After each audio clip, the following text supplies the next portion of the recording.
Good morning mga Lodi, no? So, what's up?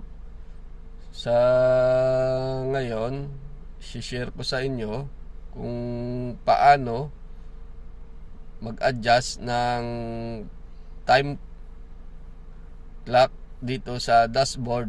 Kasi napansin ko, hindi pantay siya sa head unit. Yung oras sa head unit at sa dashboard magkaiba. So, sa mga sasakyan na Toyota Rush, samahan nyo po ako na i-adjust natin, panoorin yung video na to, ang oras ng ating dashboard para magpantay dun sa oras ng head unit. Okay?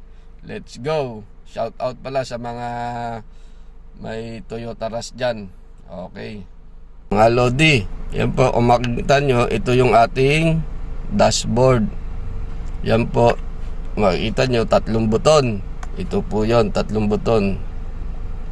So may letter H, letter M at odo. Ibig sabihin ng H ay hour.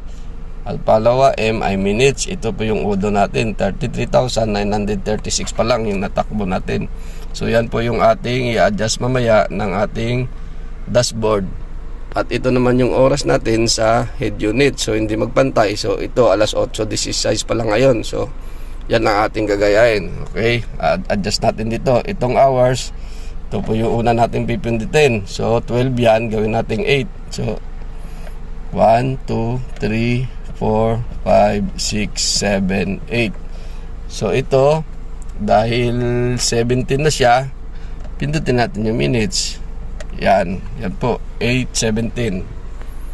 8:17. Yan, magkaparehas na mga Lodi. So ganyan lang pag-adjust ng ating time clock sa ating Toyota Rush dashboard at head dashboard. Okay, thanks for watching.